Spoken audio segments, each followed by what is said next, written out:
I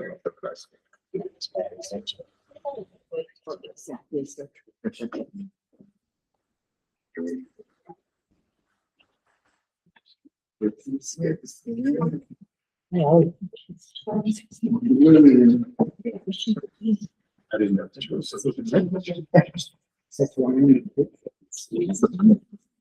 Well, there's a reason I stopped using it. You didn't know about the meeting. It feels congenital. I mean, no one can do it. It's great. Oh my God, it's so much slower. And you search it.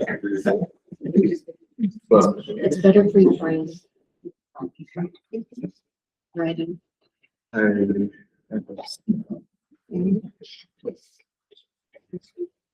Okay, Miss Rudy, are we ready? You're ready to go. You guys mind if I start 1 minute early? Okay. Well, wow, welcome everyone. I called this very first regular city council meeting of January 6, 2026 to order. Councilmember Best, Here. Councilmember Thomas. Here. Mayor Pro Tem Clark, Here. Councilmember Linoya, Here. Councilmember Edwards, Here. Councilmember Hill, President. Mayor Green, here. All right. Everyone would please join me for the optional pledge of allegiance for a moment of silence. I pledge allegiance to the flag of the United States of America and to the republic for one nation under God, indivisible, with liberty and justice for all. Oh, that was fantastic. Very enjoyable. Thank you. Let's move on to approval of the agenda. Just quite honest. Doing 11 minutes to approve the agenda. Yes. All in favor? Aye. Any opposed? Okay. We're going to now move on to public comments. I know a lot of you are here for the first item on our agenda after public comment. But if there's anyone we'll start with chambers, who would like to give public comment to council. This is the opportunity for the public to present information and share with their opinions with the city council.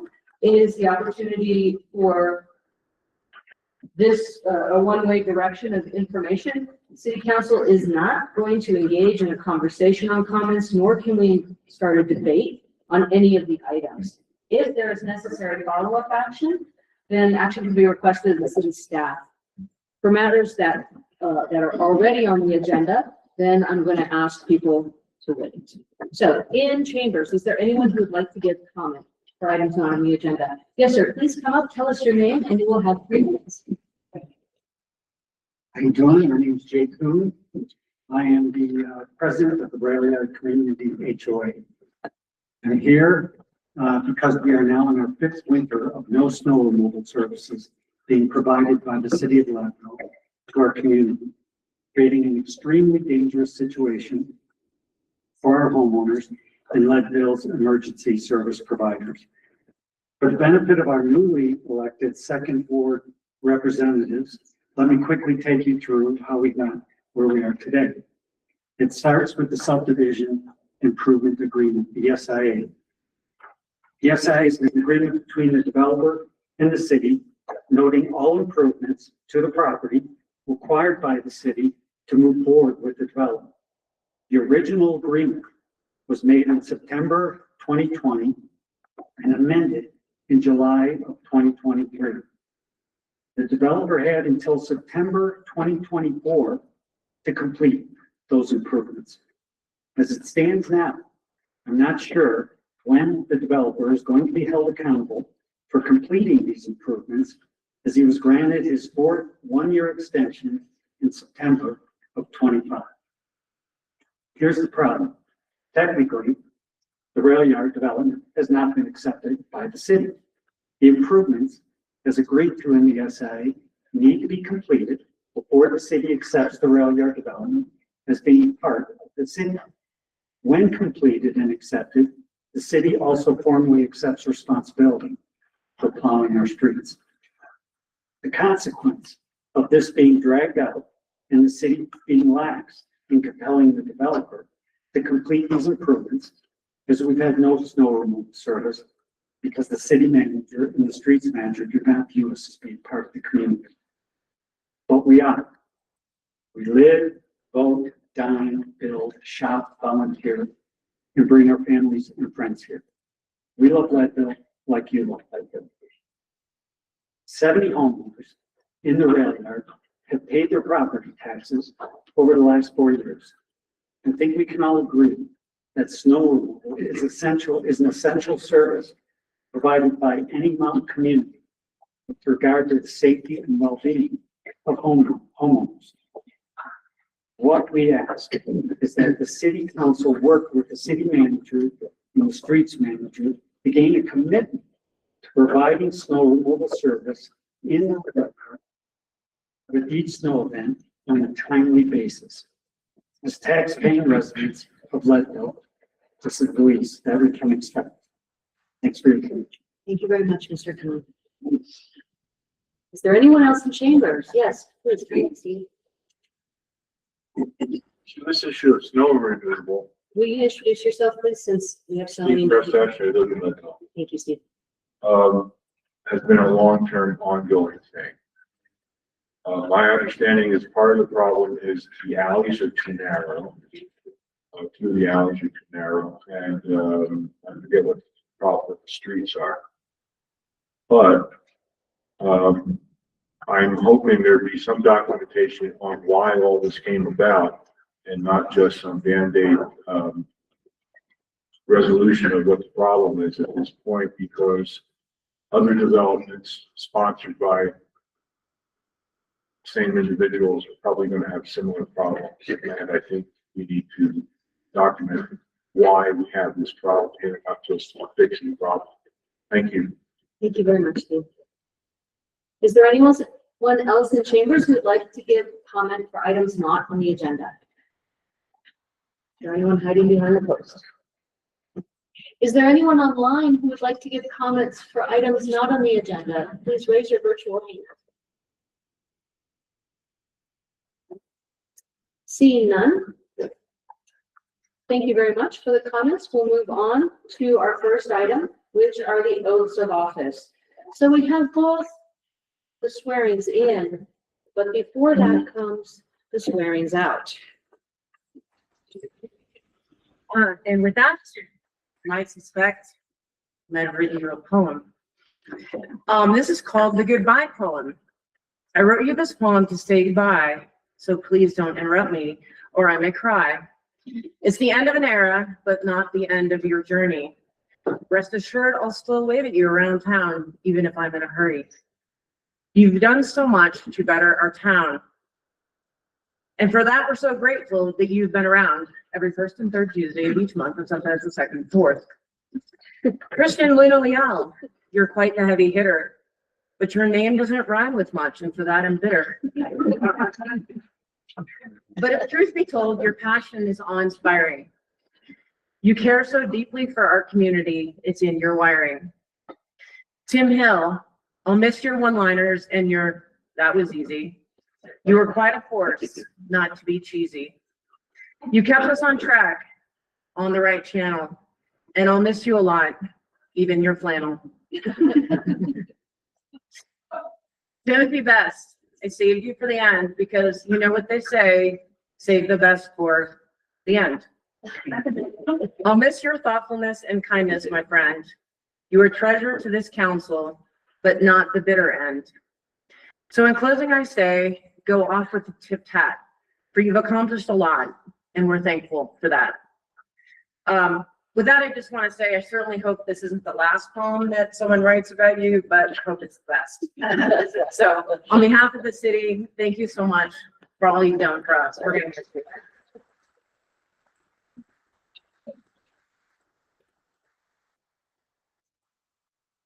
Thank you. And I turn it back over to the mayor. Okay, so we have quite a few swearings in now, which are easy because I have it all written down and I didn't have to write a poem. What I'd like to do is start with Ward 1, work my way through Ward 2, and we'll end with Ward 3. And so Ward 1, the new city council member is Ida Carey. Can you come up here? Nice to see you. You raise your right hand and repeat after me. I, Ida Carey, do solemnly swear that I will support the Constitution of the United States, that I will support the Constitution of the United States, the Constitution of the State of Colorado, the Constitution of the State of Colorado, the laws of the State of Colorado, the laws of the State of Colorado, and the municipal laws and the municipal laws and code of the City of Leadville, and code of the City of Leadville, and will faithfully perform and will faithfully perform the duties of the office of Leadville City Council Member, the duties of the office of Leadville City Council Member, upon which I am about to enter, upon which I am about to enter to the best of my ability. to the best of my ability. Congratulations.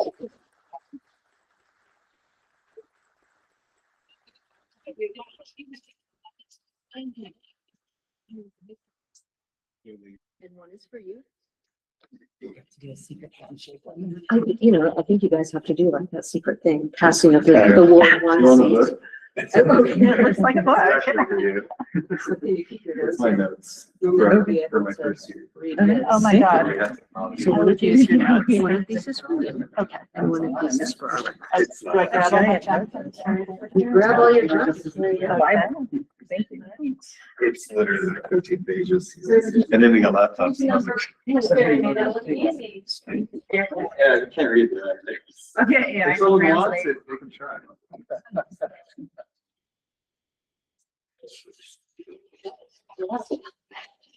Just raise your right hand. Repeat after me. I, Shannon Noel Brand, do solemnly swear by the ever-living God that I will support the Constitution of the United States, That I will support the Constitution of the United States, the Constitution of the State of Colorado, the Constitution of the State of Colorado, the laws of the State of Colorado, the laws of the State of Colorado, and the municipal laws and code, and the municipal municipal laws and codes of the City of Leadville, of the City of Leadville, and will faithfully perform the duties and will faithfully perform the duties of the office of Leadville City Council Member, of the office of Leadville City Council Member, upon which I am about to enter upon which I'm about to enter to the best of my to ability. the very best of my ability. Congratulations.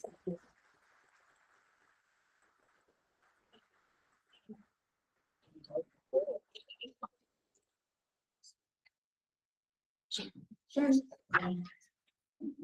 you have to sign it? I just messed up the other one, so I'll print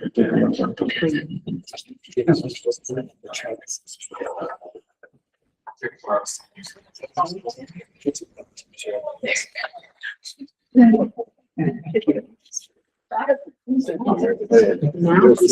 I know. Because you're on function. Yeah, that's good.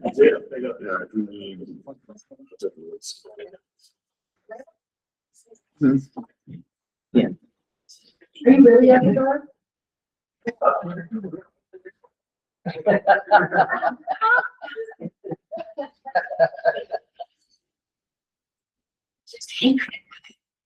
Okay, who's done? You guys have to repeat after me. I, Mitchell Delick, I, Mitchell Miller, do solemnly swear do solemnly swear that I will support the Constitution of the United States, that I will support the Constitution of the United States, the Constitution of the State of Colorado, the Constitution of the State of Colorado, the laws of the State of the Colorado, laws of the State of Colorado, and the municipal laws and the municipal laws and code of the City of Leadville, and code of the City of Leadville, and will faithfully perform the duties and will faithfully perform the duties of the office of Leadville City Council Member, of Leadville City Council Member, on which I am about to enter on which I am about to enter to the best of my ability. to the best of my abilities. Congratulations and welcome.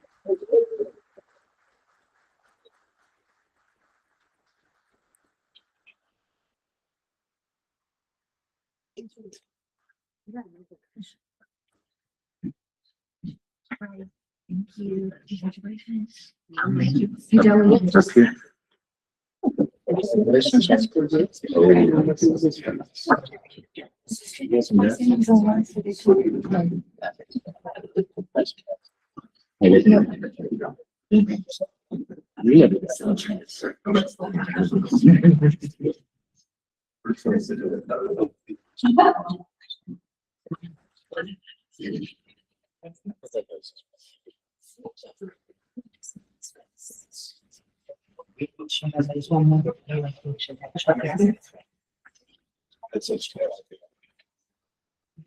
Please to welcome back Rebecca Thomas. Please raise your right hand. I, Rebecca Thomas, I, Rebecca Thomas, do solemnly swear do solemnly swear that I will support the Constitution of the United States, that I will support the Constitution of the United States, the Constitution of the State of Colorado, the Constitution of the State of Colorado, the laws of the State of Colorado, the laws of the State of Colorado, and the municipal laws and the municipal laws and code of the City of Leadville, and code of the City of Leadville, and will faithfully perform the duties and will faithfully perform the duties of the office of Leadville City Council Member, of the office of Leadville City Council Member, upon which I am about to enter on which I am about to enter to the best of my ability. to the best of my ability.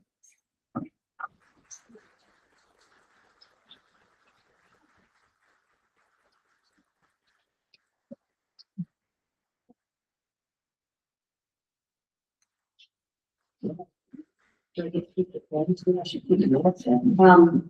You can. I brought out extra pens for this.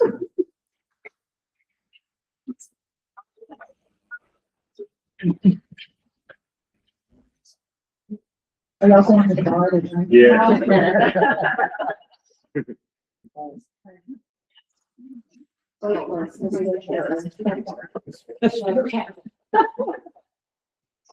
Now I'm just gonna bounce down and bounce back up. Wow, fantastic day. What a great way to start the new year. Okay. We're moving on to our presentations now, and the very first is a presentation on the employees of the year. So earlier last month, or actually last year, I had the opportunity to award Employee of the Year to two outstanding city employees. I'd like to do this now at the start of this year on the public's record, as we have a new council, to introduce them to our Employees of the Year and also to the level of performance that our staff possesses. So I'd like to start with our first Employee of the Year, who is Crystal Hewlett.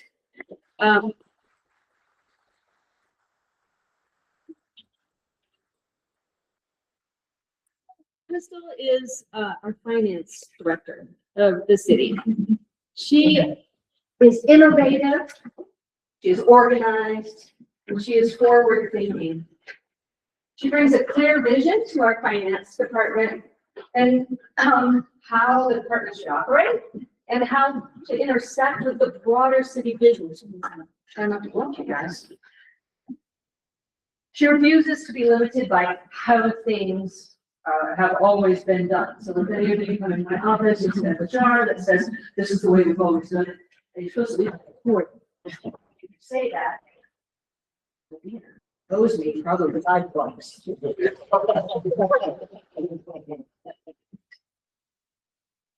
Crystal, however, owns internally a jar just like that and just refuses to do it as we've always done it. Crystal has never had the occasion also to be a quarter. She has introduced electronic timesheets, getting rid of a very complicated system of papers that shifted back and forth. She's increased the transparency of the city's finances, and she's worked tirelessly to ensure audits are completely and accurately done this year, and did an outstanding job developing a very clear, digestible budget process for the city council. The new people on city council may not really appreciate how great this year's budget process was, but it was spectacular. She has led the charge for the ongoing improvements The upcoming software improvements will offer a stronger integration with human resources and a greater ability for the department heads to review their own department revenues and expenditures as the year progresses. So in short, she's really helping our city move successfully into the 21st century and level up every day. So thank you, Crystal.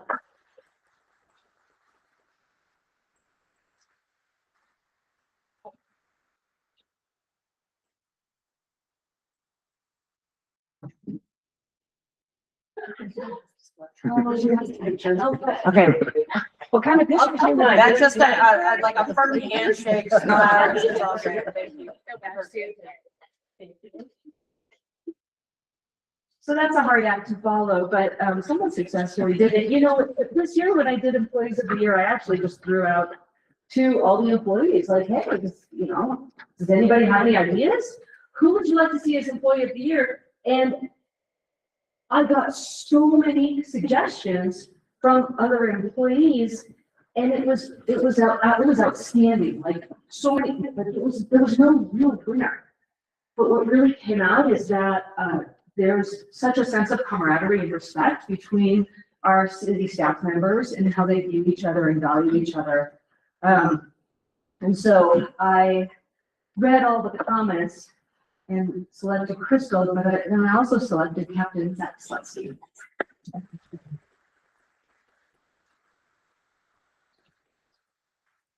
Captain Slutsky, as you might see, is a representative of our fire department. And he really exemplifies the outstanding leadership and commitment to the fire department. Like everybody in the fire department that I have met, he's committed to professional development. But Captain Slutsky additionally focuses on sharing his knowledge and expertise, providing guidance and mentorship in the department. He's really helped build up the knowledge of others and teaching many the skills necessary to advance to higher roles in the department. And so with such a large and complicated department as the fire department, this kind of behavior is extremely important to having a leadership pipeline, to strengthening and stabilizing our department. We can ensure the excellent performance that we see in the days to come. Even though I know Chief Daly is going to stay forever, right? Captain Slutsky has not only helped develop the Wildland Fire Program, having received his engine loss qualification, he also leads teams on deployments to the wildland fires. Additionally, he's in charge of the communication and technology and rescue programs. And there needed to be more. He also created the reporting software for the department and spent hundreds of hours filling it and reporting and developing it. Also, Captain Slutsky is the union president. So I have the pleasure of working with him every year over the union contract with the fire department. And being on the other side of those negotiations, I find him to be an exceptional advocate for the fire department union members. So I'm really happy again to express my appreciation to Captain Slutsky for Employee of the Year.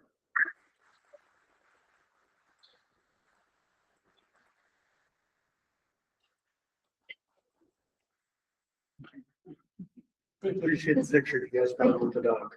Thank you. And welcome to all of you. Thank you. Okay.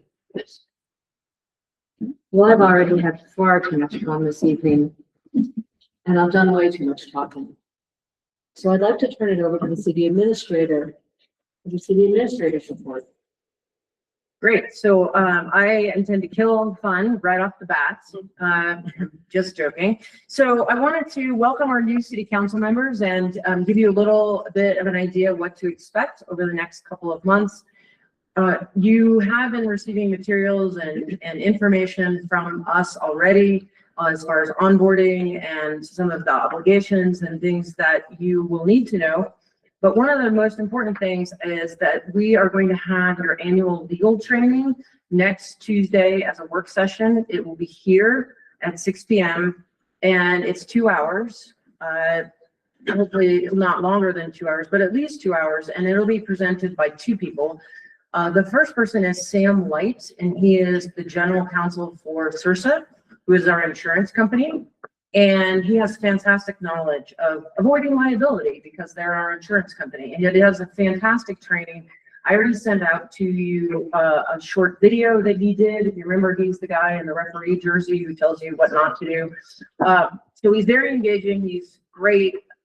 It is going to be a little overwhelming, but as we go through it, ask questions, please be able, speak up.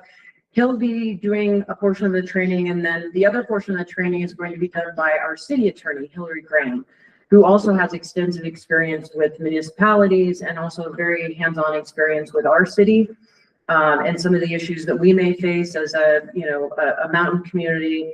And so both of them will be presenting. It will be a lot of information, but they are also a resource. So if there are questions that you have afterwards, you can get them to me and I can get them to Sam or Hillary and they can get those questions answered for you.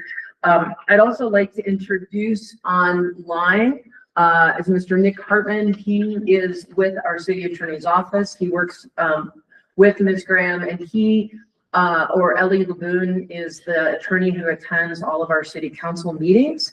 So if we have a question during a meeting or start to go astray, Mr. Hartman will pop in or Ms. Laboon will pop in and give us guidance. So they attend all of our city council meetings. And if questions come up during the meeting, they will oftentimes follow up later with a memo. So that is the January 13th. A couple other things to keep an eye out for. We're going to give you all city email addresses. And previously they had been assigned by your ward, and our IT person is advised that's not a great idea for various security reasons. We're going to have your emails be your first initial and last name, and we'll get you those. Those will be your emails for purposes of receiving packets, updates, information. I oftentimes send things out that are just helpful to council. So please keep an eye on that account. Current council members, you will also be getting a new email address. So your old emails will come to this new address, but we're going to do the new city council members first. But in the next 2 weeks, you'll be transitioned to your first initial and last name as your email address. And we'll be updating, Ms. Rudy will be updating the website as that happens as well. So there'll be contact information on that. A couple other things, maybe existing council members and new council members need to know there are mailboxes over there. So paper mail arrives for you. We put those in those mailboxes. They'll have your names on them. Those are sometimes, Colorado Municipal League will send a newsletter. Somebody will send something by paper. We'll put it in those boxes for you. Those usually aren't as time sensitive as the emails that come through, but just be aware to check that. On occasion. A couple other things. We're trying not to overload the first part of the year with work sessions, but it's going to happen a little bit. So you're going to have your annual legal training next Tuesday, and then the following Tuesday is your regular meeting. And then unfortunately, we're going to do another work session on January 27th. This is a really important work session as well to give you an overview. We're going to do a check-in on the city's strategic plan, which is a 2025 to 2027 strategic plan that the city council adopted last year. We're going to check in on what has been accomplished so far, what's in progress, what's going to be done. In the finance department, Ms. McBride is working on a software program that's going to be a better, more interactive tracking system for this. It's like the budget book. It's the same software program that puts together our budget book, but it'll be a little bit more interactive and hopefully a little bit more helpful for tracking our strategic plan and where each department is on their goals. And then we're also going to have each department come in and talk about what their goals are for 2026. So you'll get a sense of what, in addition to what we said are high, to be tip priorities, what are actual, on the ground goals that each department has for the year? And they may be, something that is less grandiose than what's in the strategic plan. So those are some of your upcoming meetings. I was asked to also mention, to have everyone put on their calendar, is that the One Community project as you may know, I was working on an update of our comprehensive plan, which is a huge year-long process. They understand that we've had a lot of work sessions. They understand that you're going to have work sessions, but they would like to have one last work session, joint work session with the county. And so they've requested that, and the dates that they were looking at are, was it February? Tuesday, February 24th. Tuesday, February 24th. The easiest way for me to check a date with all of you is when we're all here. So we would prefer not to kick it to the next month because one of the key people on the One Community Project is expecting her baby. The next available date we have. So we would hope that the 24th works for another work session. We will let you know the location. If it's possible, we'd probably have it here because we have a pretty good setup for having a joint work session with the county. But if there are no objections, we would like to be able to let the One Community Project folks know that February 24th. Which is good. I'm going to be on the East Coast, county virtually. Correct, yes. Yes. Great, Thank you. thank Will that you. be 6 to 8, 6 to Yes. 10? Six to 11? 6 to 8, hard stop at 8. Unlike our other ones, the work sessions are 2 hours. Yeah, I think definitely the hard stop at 8. So those are some of the things you can expect. A couple other things that are on their way is we're working on putting some documents in the city council shared drive for you. And that is just a resource that has been around where we can save documents that you might want for reference. There's projects update the city council bylaws, but the old version of the bylaws is in this folder. There will be some other documents. There's a great municipal government 101 document from the Colorado Municipal League, but I'm trying not to overwhelm all the new folks with lots of information before your first meeting. We're trying to make sure you can absorb, and then we give you some more. So we'll let you know access to that drive and where you can find those documents and some key summaries to those. So those are some of the things you can expect upcoming. The other thing I just wanted to address is we've had now 2 folks come from the rail yards to talk about snow removal.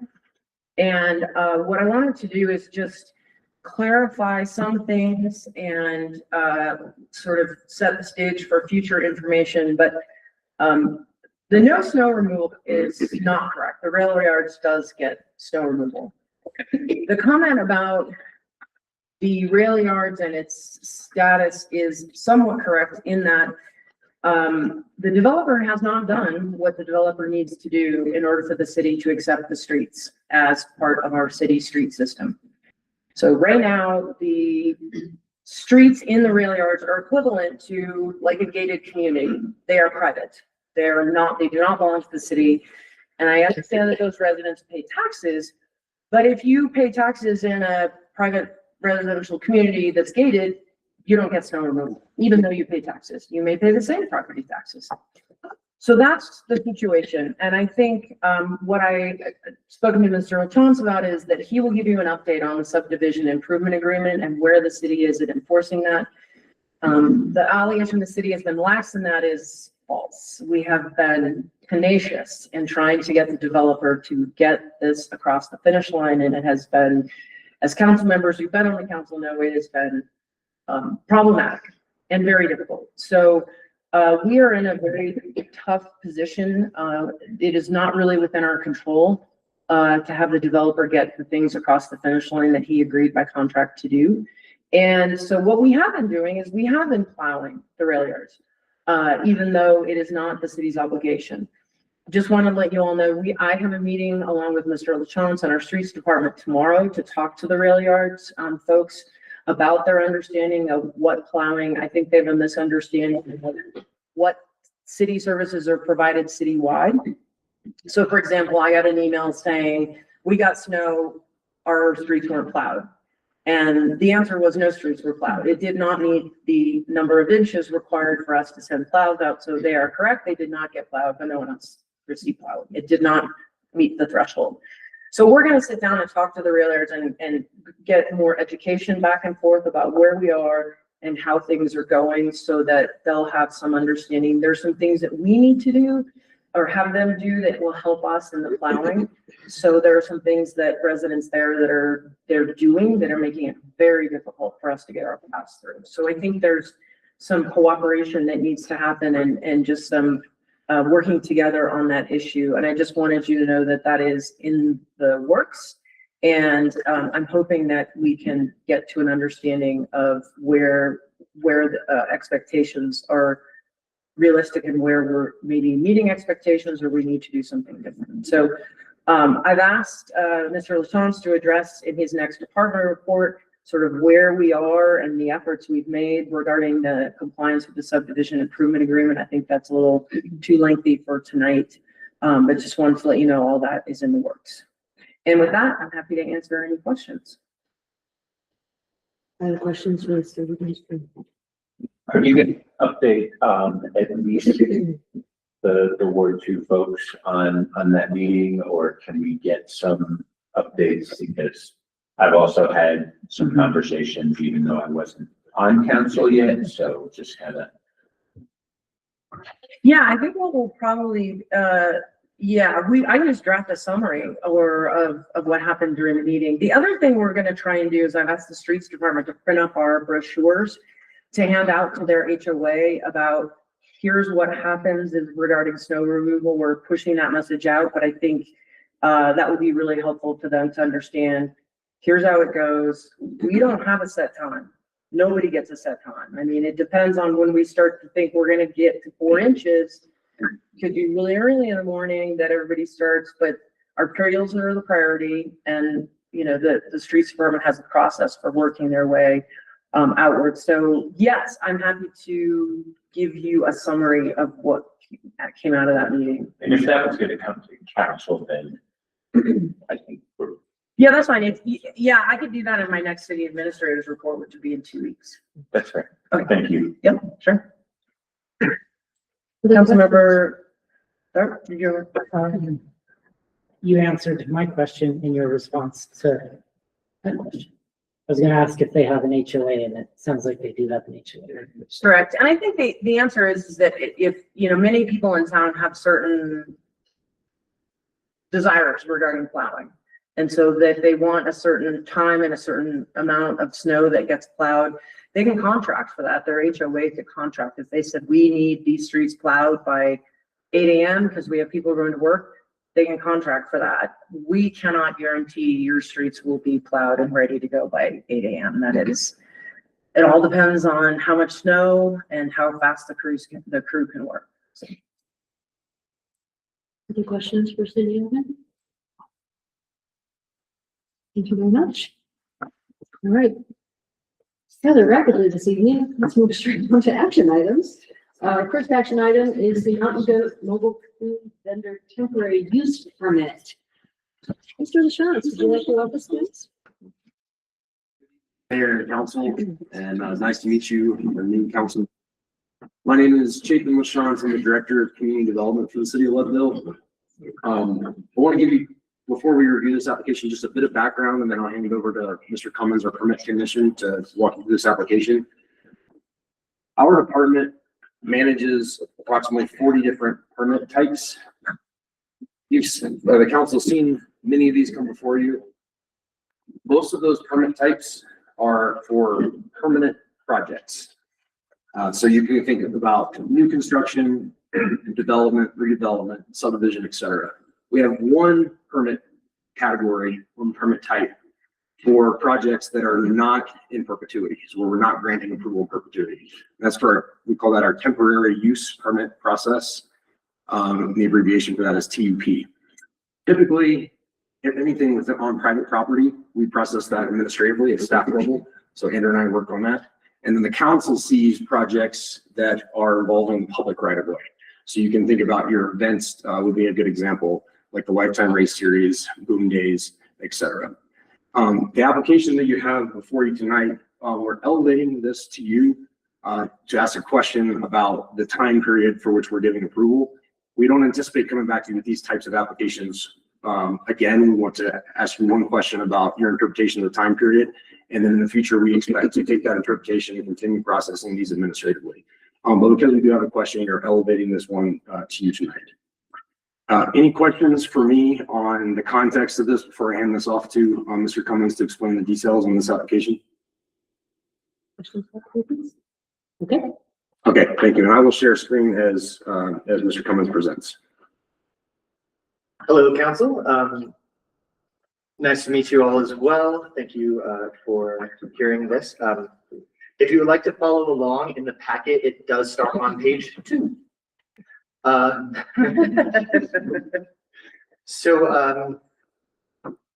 Brought before you today is a request for a TUP for the Mountain Goat food truck to operate at 115 Harrison for a period of time equal to 12 months in accordance with our zoning code. The Mountain Goat food truck has been in operation at that location since December of 24 under a temporary use permit, and is now seeking to renew its temporary use permit with no proposed changes to its current operation. Staff is requesting that City Council interpret the relevant municipal code. The code references seasonal outdoor sales, including food vending, which allows for a period of up to 12 months. However, the term seasonal is commonly understood to mean non-annual or limited to a specific portion of the year, which raises a policy level question of ambiguity when reading in conjunction with the 12-month period. So since the TUP for the Mountain Goat was issued, staff has communicated to other unrelated projects that seasonal is interpreted as 9 months or roughly a consecutive 90 days of non-operation throughout the year. None of these other projects have actually proceeded with the TUP. So there is not, we have communicated this interpretation, but there has not been a precedent set. So we have elevated this to from an administrative decision because the City Council interpretation would provide a clear direction on whether the term seasonal or the 12-month period should govern criteria for these types of applications. This interpretation will be used in the future for similar TUPs and may lead to future code changes if we see fit in, looking to the future. I would like to introduce the applicant, Christina, who is here with us tonight. She has requested to say a few words on her own behalf. And at this time, unless council has any questions for me specifically, I would like to invite Christina up to the podium. Before we hand it off, I'll just re-summarize what basically they asked tonight. We are recommending approval of the application. The question that we have is with assuming that you approve the application, the question is whether that approval should be for a 9-month period or a 12-month period.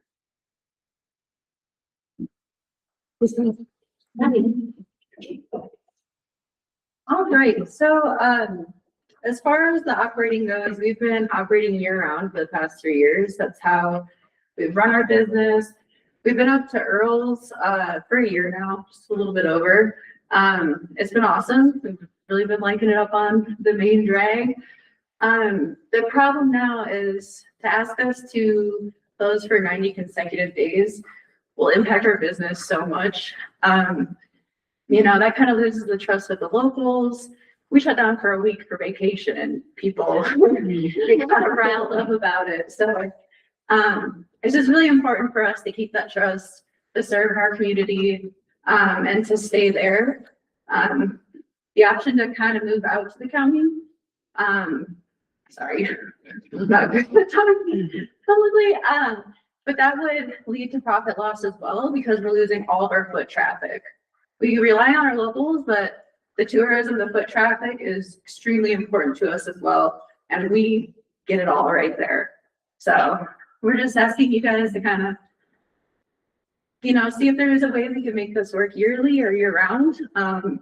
Because that's kind of what we need to keep the business going up here.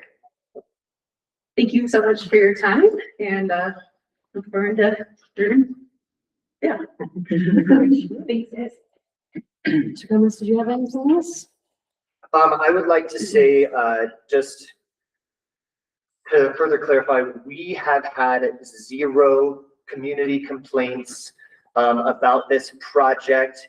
There has been no communication to any city staff as far as me and my director are aware of any issues with this being in operation for 12 months. So I'd just like to add that context as well. I was gonna say, any questions for Mr. Cummins or Mr. LaChance? Go ahead. 2 questions. First question, other than Moe's, are there any other food trucks in the city limits? No, not that have any TUP. There is one that we are working on to get into compliance with the TUP currently. But would follow the same process. it would follow the same process, yes. And the second question is, in the county, I'm assuming the same temporary use permit, or there's no requirement on the 9 months and 3 months. If you're in the county with a food truck, you're obviously open or available to be open year round. At least that's as is demonstrated. Yeah, I don't, Andrew and I do not know the county code, including the time limit on their temporary use permit. My assumption would be if it is there, it's a 12-month permit. And I know for a fact that none of the ones in the county close seasonally. They are year round, even if they do choose to close at certain times. Very good, thank you. Any other questions? Yes. Couple questions, thank you. And thanks for speaking. I know it's hard sometimes public speaking.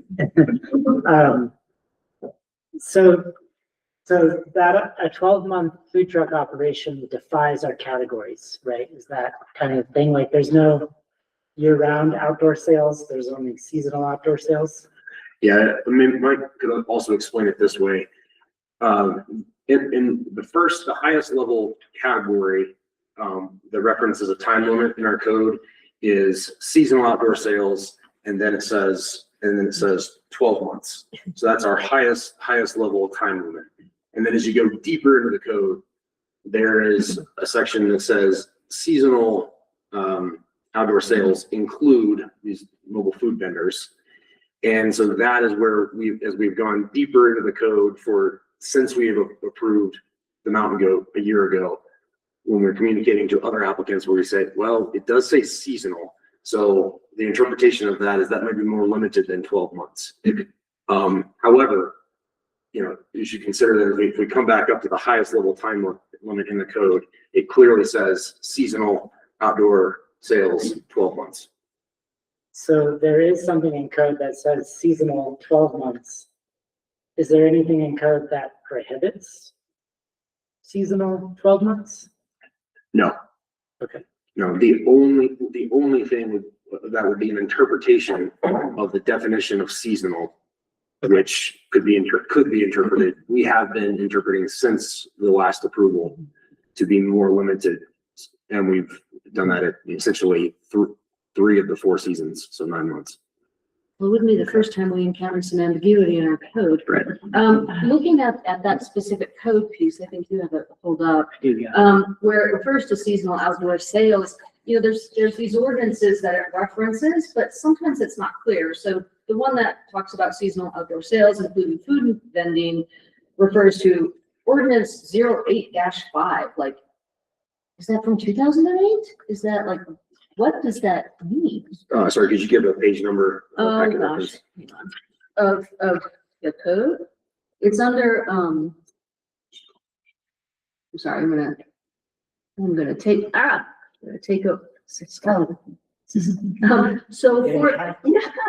so for example, I'm not sure if this is the exact spot, but in our code, under just above 17.64.020, in parentheses, it'll have these ordinances that it refers to, and one of those is ordinance number 08-5, section 1 or section 2. Which, do we know what ordinance what year that stems from? That sounds pretty typical. Sorry, I thought you were referring to the fact that you're referring to the code on one, so I'm going. That's typical, where the bottom of the code section references the ordinance. Mhm. However, I have to be careful about assumptions in answering that question because sometimes there are, that ordinance just amended, it might have amended one word out of the Mhm. code, and it didn't necessarily create that code section. So we'd have to go back to that ordinance to confirm. I guess the source of my question is that, did this piece of code precede what our modern conception of a food truck is? So, Yes. you know, what we think of as modern food trucks and enjoy as modern food trucks really kind of came about prominently after the 2008 financial crisis. You know, before that, it was like mobile truck wagons for cowboys and kind of food trucks for construction sites, you know, very specific things. But when we finally start seeing them to serve like the public in general, I think those are like very, very different era and image of a food truck. So I think there's a very distinct difference between somebody who sells what I think this code would refer to, someone who sells prepared food at like the food market or, you know, like Sam's Crepe truck that came out in the summer. Food I days. missed that. Food days, right. Yeah. Versus a food truck that is parked on someone's private property with their permission, serving the public, that really is, you know, a restaurant in a cute little environment. And I just see those as two very distinct things. So when I look at this, and if you're asking for like the distinction, what my interpretation would be between seasonal as an emphasis or 12 months as an emphasis, like I would say the latter for this type of thing. That's my. Well, aside from the action that we're contemplating tonight, is there a plan to revise the code? It's a good question. So, you know, your current comprehensive plan, you know, that's where we always kind of, when we're looking at code amendments, we say, okay, what is our comprehensive plan guide us in this area? Your current comprehensive plan encourages economic development, you know, so as the mayor was kind of alluding to, since the economic recession, mobile food vendors across the country have been a incubator for restaurants to start. There's a lot of startup costs for starting, you know, a brick and mortar restaurant location, right? Right now, in the current comprehensive plan that we're expecting to adopt in April, there is a discussion about mobile food truck regulations being consistent between the city and the county. So, you know, we have at least hundreds of amendments to make to our code that will be coming out of that comp plan over the next 10 years. There is a specific line item that I'm anticipating specifically regarding mobile food trucks. So yes, we expect to do a code amendment driven encouragement or comp plan.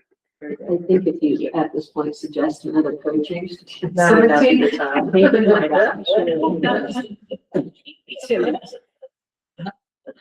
We'll just put it on the back burner. Are there any other questions for Mr. LaChance or Mr. Cummings? Any other comments? There's none. I will entertain a motion. Veterans moves to approve the temporary use permit for the Mountain Goat Food Truck PL 2025-0142 to operate for a consecutive period of 12 months with the attached findings and conditions. Thomas seconds. Roll call, please. Councilmember Gray, Yes. Councilmember Dolan, Yes. Councilmember Carey, Yes. Councilmember Thomas, Yes. Mayor Green, Yes. Mayor Pro Tem Clark, Yes. Councilmember Edwards. Yes. Great. Looking Congratulations. forward to it. All right. Thank you, guys. So we'll work on getting all the documents started tomorrow. For that. Yeah. Thank you. Our second action item B. And you don't have to stay. You're welcome to go. Fascinating. Not really. It's resolution number 1, series of 2026. It's the first resolution, guys. This is a resolution designating the official public notice location and official newspaper general circulation for the city of Lebanon. Simon. Great, well, thank you. As you're gonna see in your new council members, as you'll see in your tenure, one of the main things we've put before you are resolutions. These are basically formalized motions. And this is your first one, so it's very exciting. This was the first one you will always see. at the beginning of the year. It is required by statute, as you can see in the legal background section, that we are required by Colorado by statutes to determine our posting location and our newspaper of general circulation at the first meeting of every year. So for us, as you can see in the staff report,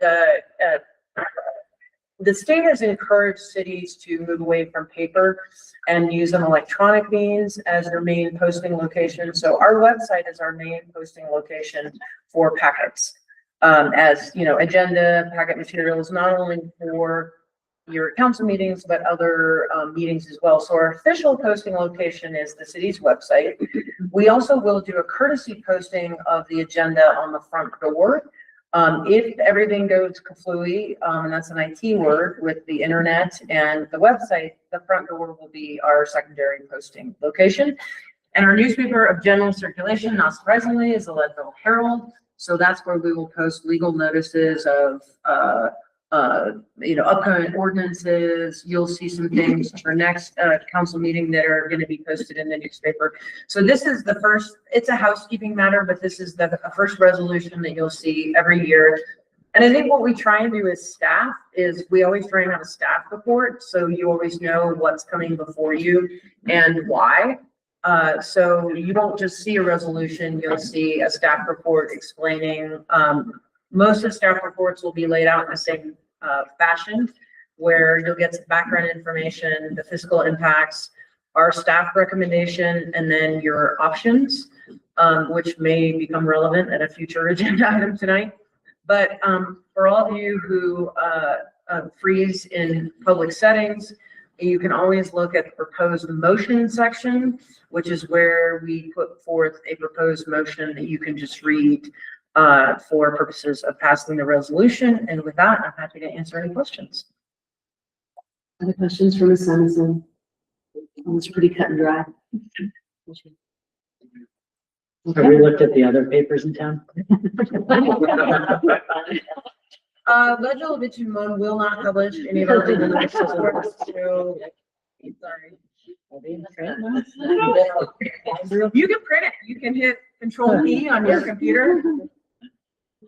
All right. Well, Herald sounds good. Would anyone like to make a motion? Grant moves to adopt resolution number 1, series of 2026, a resolution of the city council of the city of Leadville, designating the official public notice location in the official newspaper of general circulation for the city of Leadville.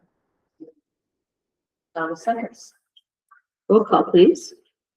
Councilmember Edwards, Yes. Mayor Pro Tem Clark, Yes. Councilmember Thomas, Yes. Councilmember Dolan, Yes. Mayor Green, Yes. Councilmember Terry, Yes. Councilmember Gray. Yes. Great. I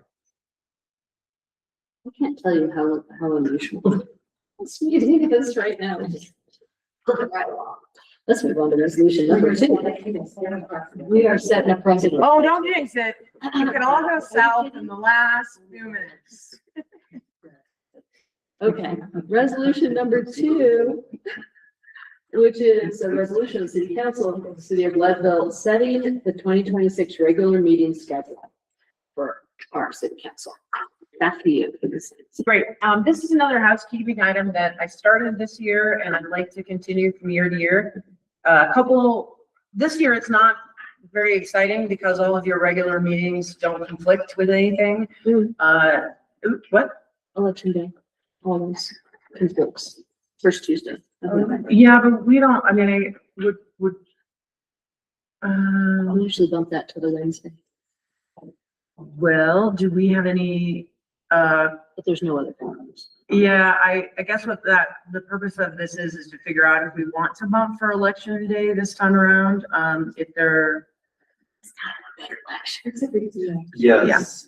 So that is the purpose of this, is what we'd like to do is look at the dates and decide if any of these dates, so if you look at, your packet, it's on, the resolution is page 23 of your packet. So these are the regular meeting dates. If there are any potential issues with a quorum, or there's potential issues of, in this case with the election date, that you would like to either cancel or move, those regular meeting dates, what we'd like to do is get this to the newspaper so that they know in advance what our meeting dates are. So the reason we're doing this is last year we did move the meeting date on election day, but the newspaper already was just planning for us to meet the 1st and the 3rd. And so they ran our meeting on Tuesday when in fact it didn't happen on Tuesday. We moved it to Wednesday. So this is to get a jump on this so that the newspaper can just publish all the dates that we agree upon now, and we don't have to worry about moving them around at the last minute and trying to have staff get word to the newspaper that we want to move a meeting date. So the request is to what? Cancel the meeting, move it? What is the request? I think our code specifies that when we have a meeting that conflicts with a national holiday or federal holiday or election day, that we can choose to hold a special meeting as called by mayor and 3 members of council. Our tradition, the way we've always done it. I'm gonna go get the jar. The way we've always done it is to move for election day to just the next day. Wednesday. Yeah, let's do it.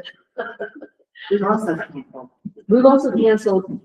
I don't know, the last couple of years have been, I mean, I would dream of canceling a meeting, but We're too busy to cancel. I just, yeah, it's been very intense. Oh, I wanted to do that. There you go. let me see your jar. They're all 1 year.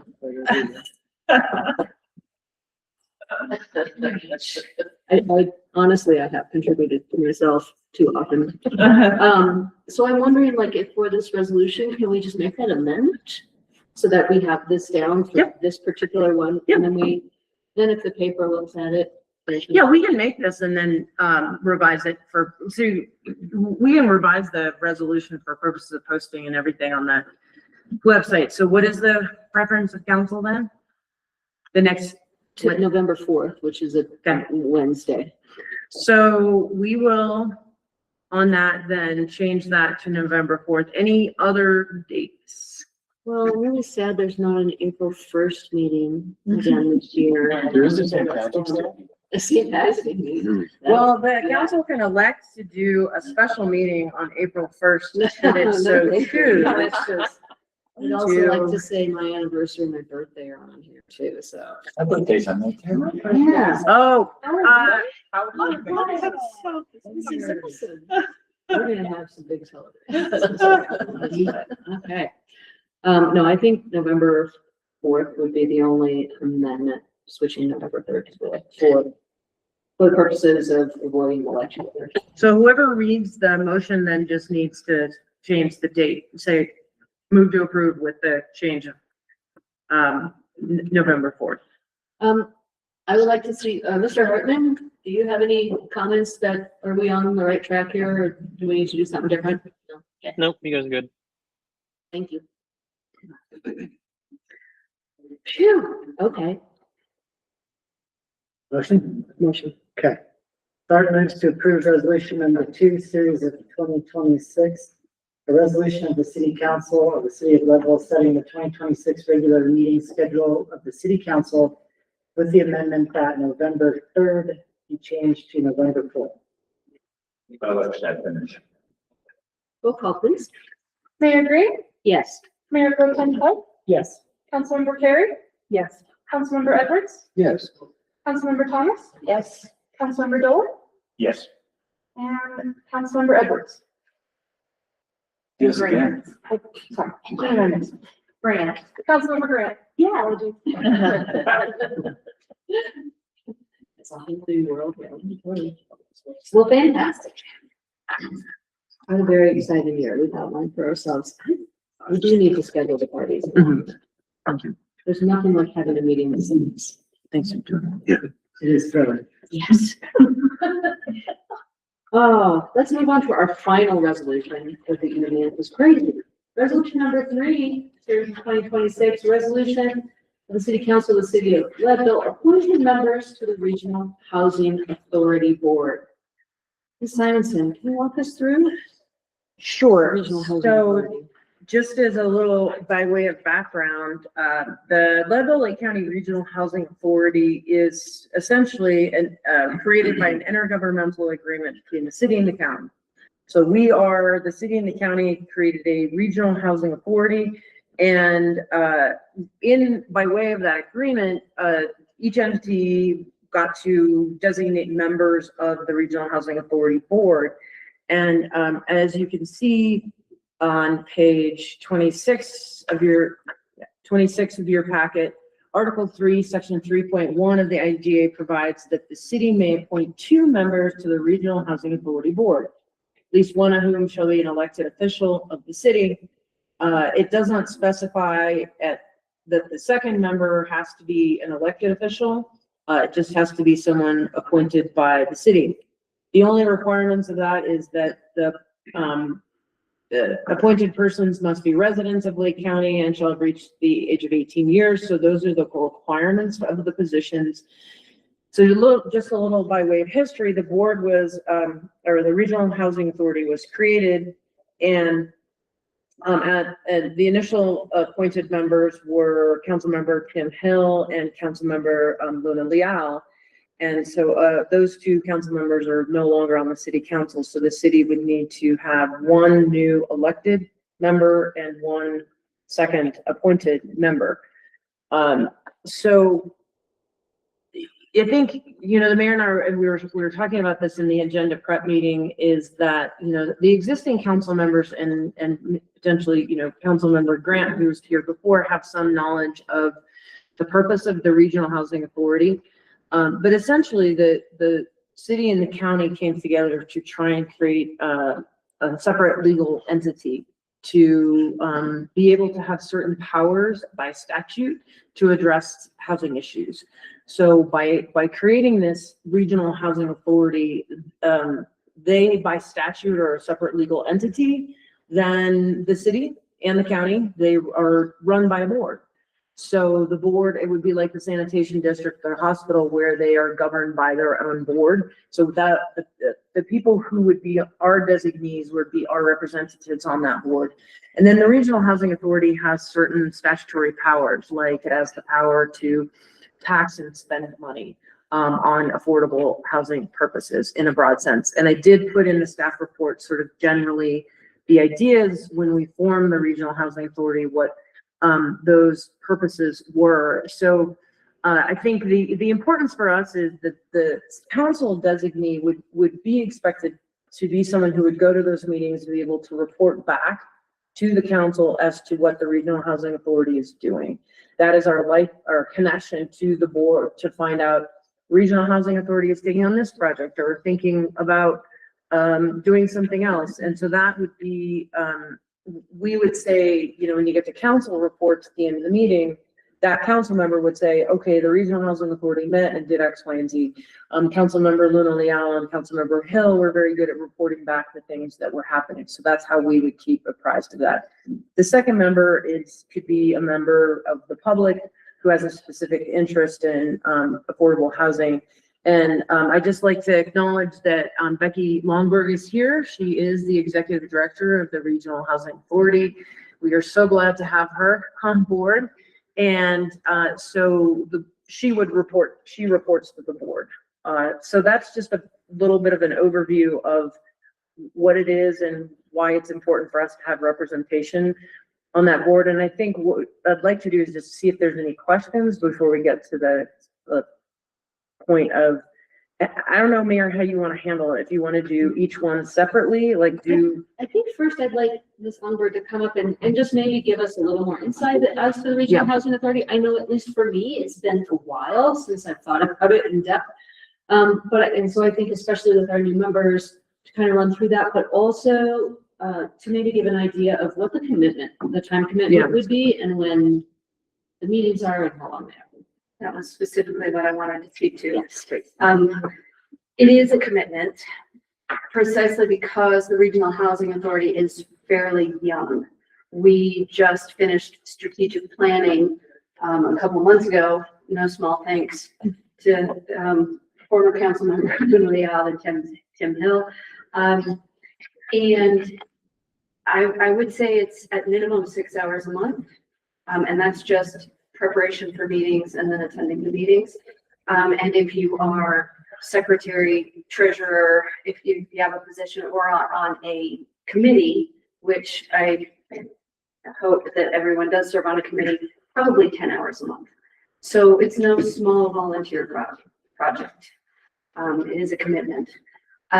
We are in need of some skills, certainly, because we will be involved in housing. We're talking about projects that are fairly large numbers. And so anyone who's got background or experience of any kind with accounting, development, planning. Of course, we have a great deal of expertise, both here at the city and at the county with planning, but anyone who can be involved and speak to those. Personally, my expertise was formerly in programming and services. So I rely on that pretty heavily in developing programs.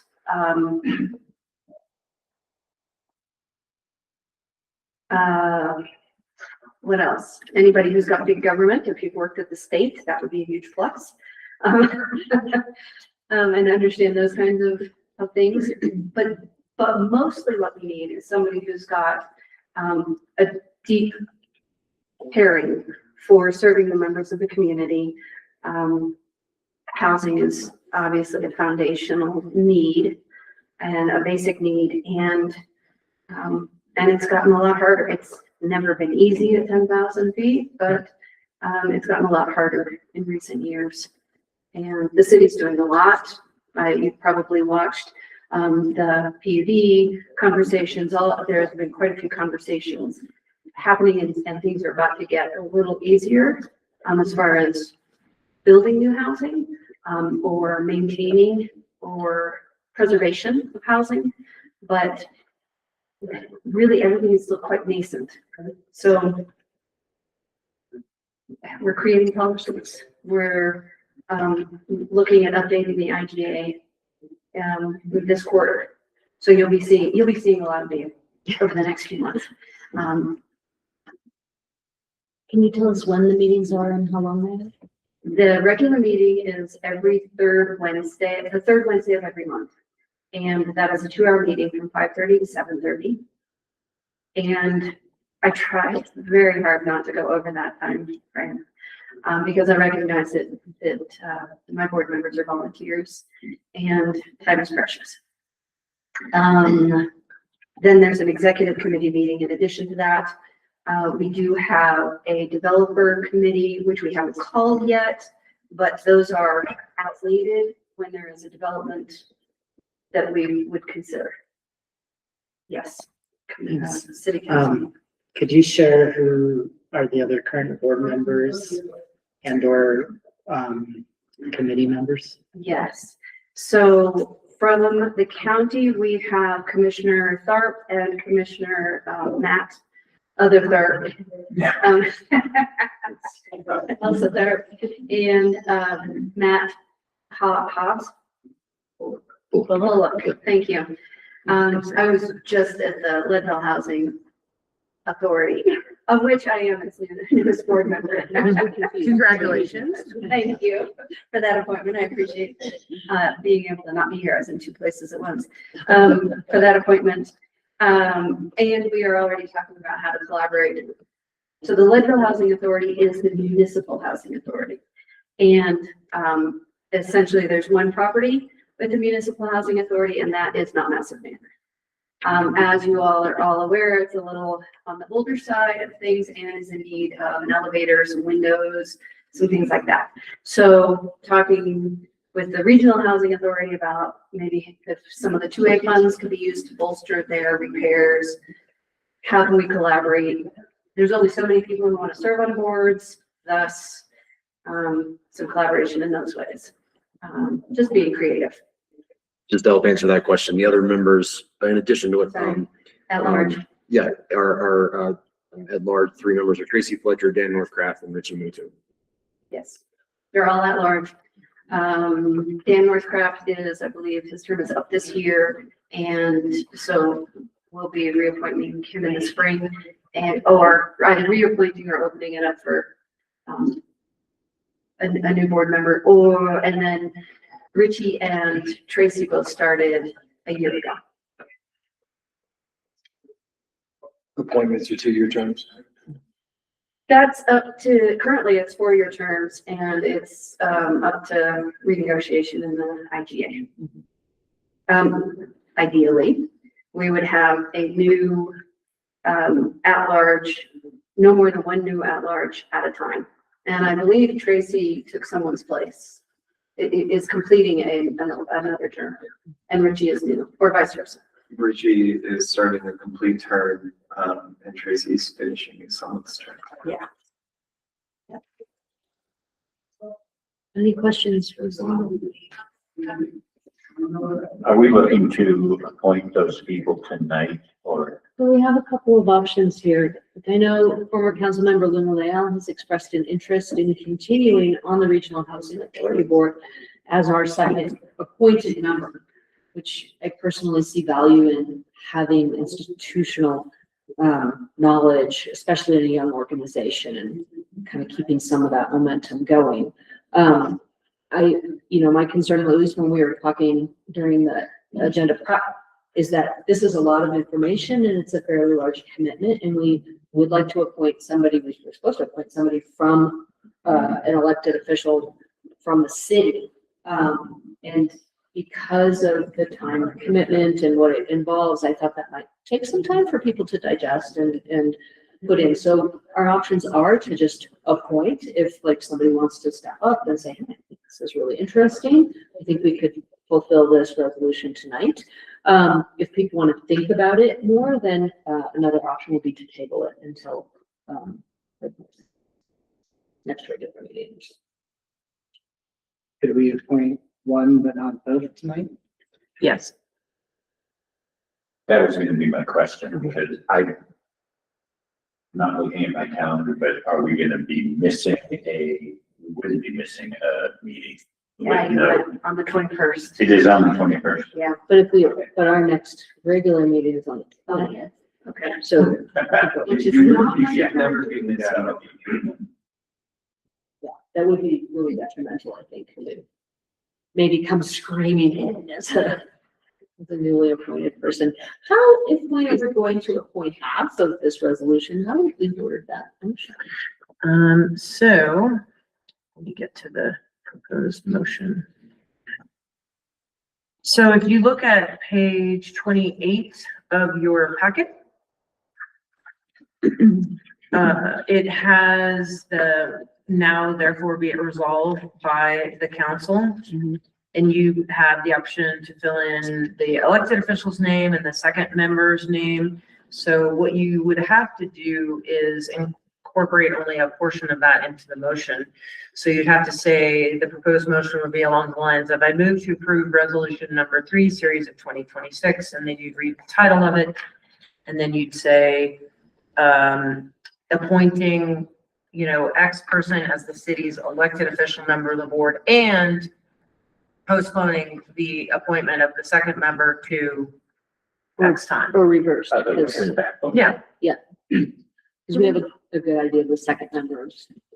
Do we have a responsibility to open it up or notice it to the community to see if other people Well, might be interested? Yeah, we had a discussion about that, and so the only requirement would be is that the IGA required that.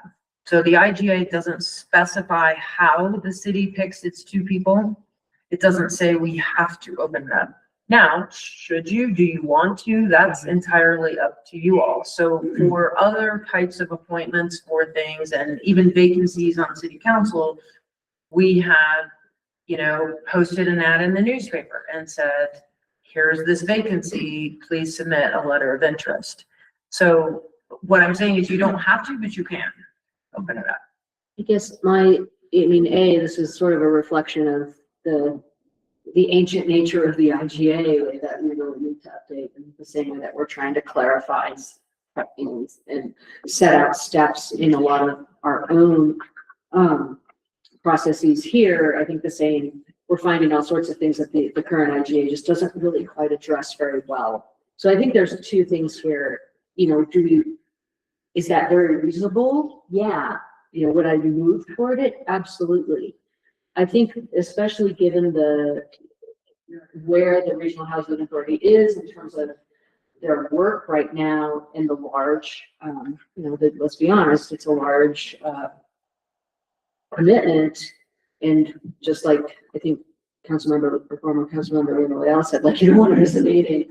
That I think that there is some kind of sensitivity to an appointment, but I think especially with the new IGA coming along, like, we really need to have that clarified for future, so that when we see another vacancy coming up from the city, we can see it coming and be like, oh, you know, like, we actually need to get this noticed and get this appointed before the next meeting.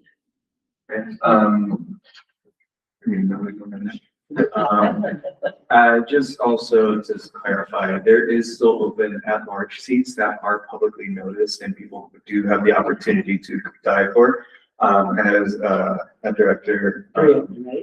Three, yes. Yeah. So we have 3 at-large members and those are always posted publicly. So there's always an opportunity for the public to be engaged and apply for. We actually have one coming in with Dan Northcraft. Whether or not he decides to reply, regardless of the point, there's still going to be a public process for an open community member. The design of the 2 was the 2 appointed by the city, 2 appointed by the county, is that the city gets to choose who their rep is. And it might be a good fit at some point to open that up to the public in the second place. But I think initially we avoided that just because there was ample interest within the council at the time. But also it just at the time didn't seem as necessary, but certainly I think in the future, I think it's a conversation. That's great clarification. Yeah. Thank you. And this exemplifies why I would like to retain former council member at this point. I am 7 months on the job and I don't have that depth of knowledge and a reference to what came before. So. We've all kind of assumed, but would former council member Linda Leal like to officially state that he would like to be the non-council member? Yes, Representative? I would be very honored to be a representative. For some reason, I just can't stop volunteering. You think I just enjoyed this break. But I'd be very honored to serve on city body. I'd be more than happy to come back and give reports as needed to council whenever sees necessary and work collaboratively with whoever on council would want to be on the board, work collaboratively with you all to make sure those reports are done. And make sure that the city's getting as much representation as possible. I agree and appreciate that, Christian. One concern or one clarifying question I have is we're not all on here for 4 years. And so is this if we do this, is this a 4-year appointment for this extra city person? Yeah, great question. One of the proposals that I made is that hasn't been resolved yet, that has to be resolved in the new IGA, is that you all actually get the opportunity to review those appointments every year rather than whenever that person's term's up. Whether it be because someone wants to step off on council or just for the opportunity to be able to review that to see how that's going. I think that would be best, and I'd be more than happy to have that, even if it's not in the IGA, just be like my position of yearly.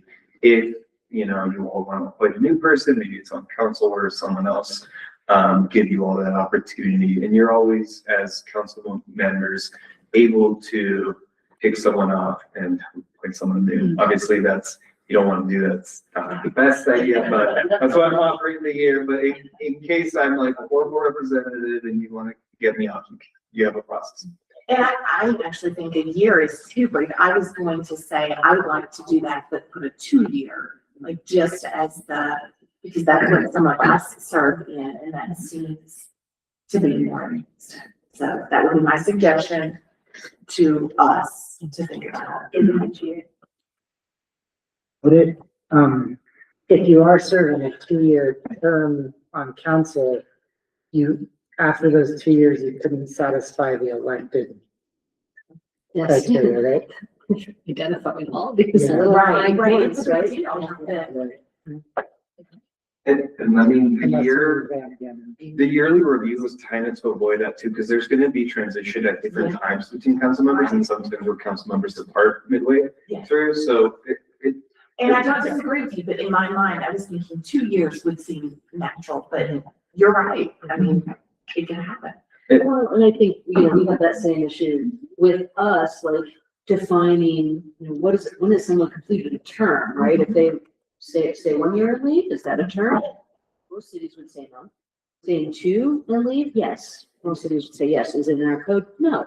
It was this kind of general understanding. So we would really like to codify what a term is, and that may be something that the new IGA for the Regional Housing Authority could do also is, yeah, maybe you are off of council, but you know, you have this term.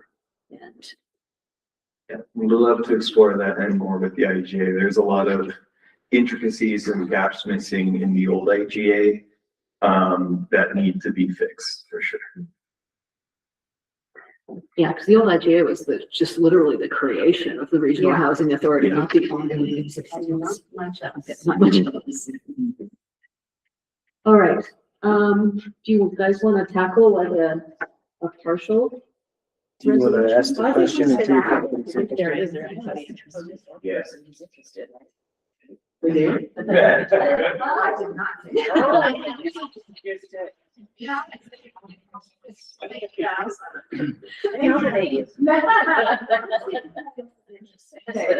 I was interested, it's funny, but I was the third one that was interested when Christian and Tim were appointed.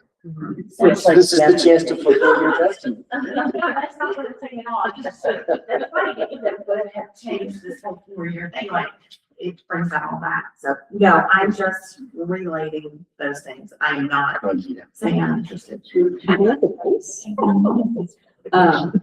spiritually interested, but given that Huston's on that board, it would be a little too much for our family to both of us be doing. So We considered a political separation. We'd love for you to elaborate. We rename the board. Yeah. Anybody else? Yeah. We're all looking to do that. I mean, I don't feel qualified, but you know, that's mostly, I mean, that would be, it would be I feel like I've got a big learning curve ahead of me with this.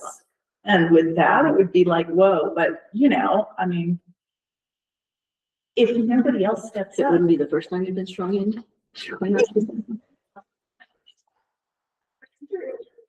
Councilmember Edwards. The second time. You clearly have expertise. I clearly don't have time. There's just no way. Yeah. What, you're busy? You got through. Yeah. I mean, You shake your head. no, nothing. I was going to say, after listening, I feel very underqualified, and Wednesdays are not a good day for me. Hearing on this, we can always change the date of our monthly meeting. And the primary qualification, yes, those other skills would be helpful, but the primary qualification is the time to do it and a passion for helping the housing effort in the community.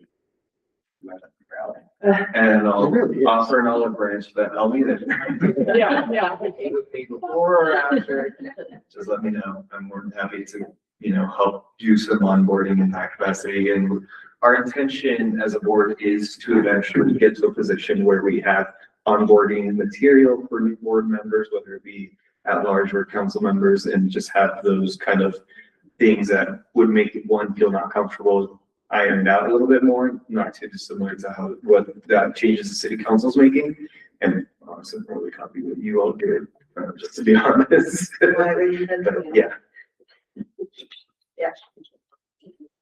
I certainly advocate for Christian serving, another term on it. I think, I did serve with him initially as an at-large member and really appreciated his tireless dedication to the cause.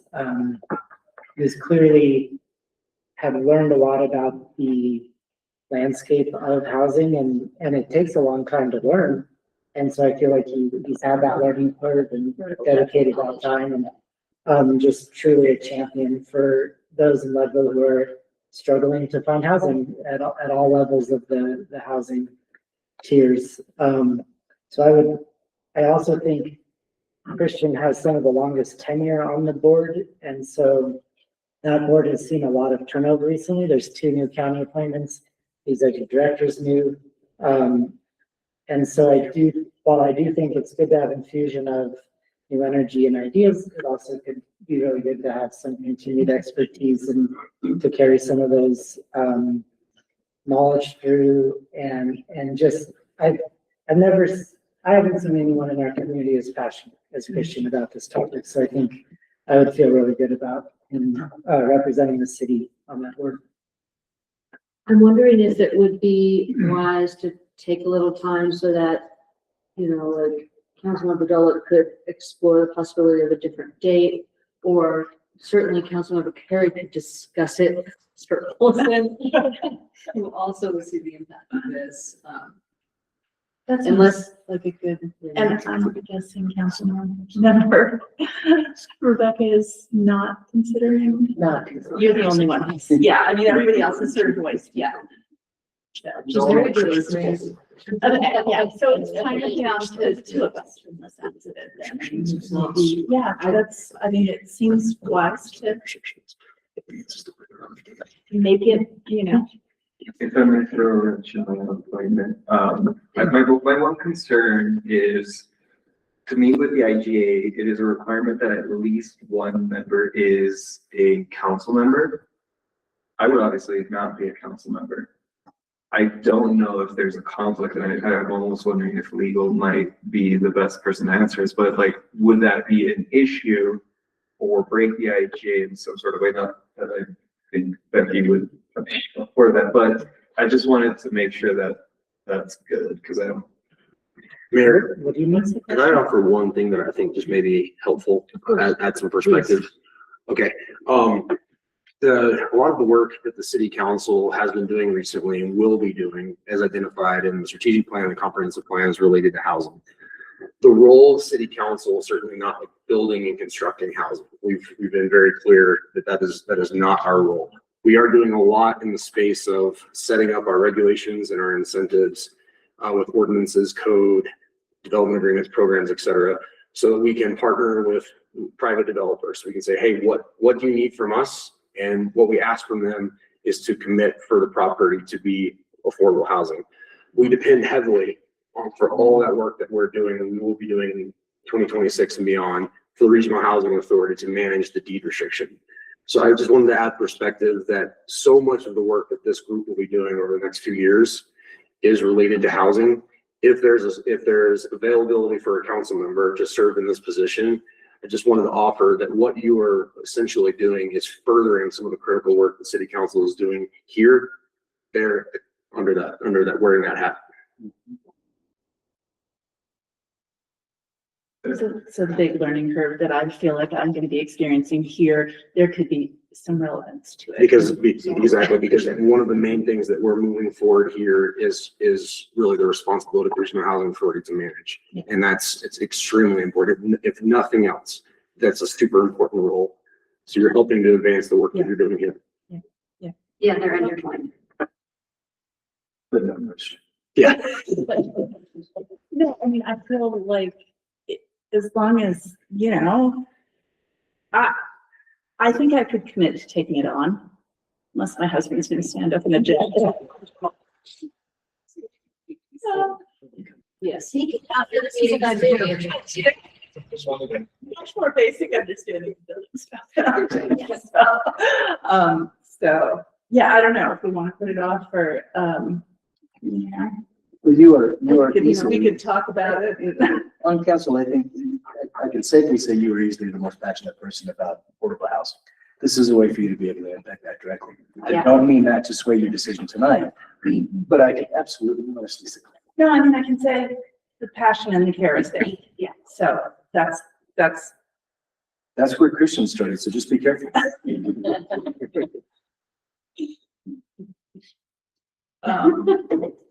feel very comfortable with you doing it if you're ready to commit to it, but also understand if you want to digest it a little bit. I don't know. I feel very comfortable with you doing it.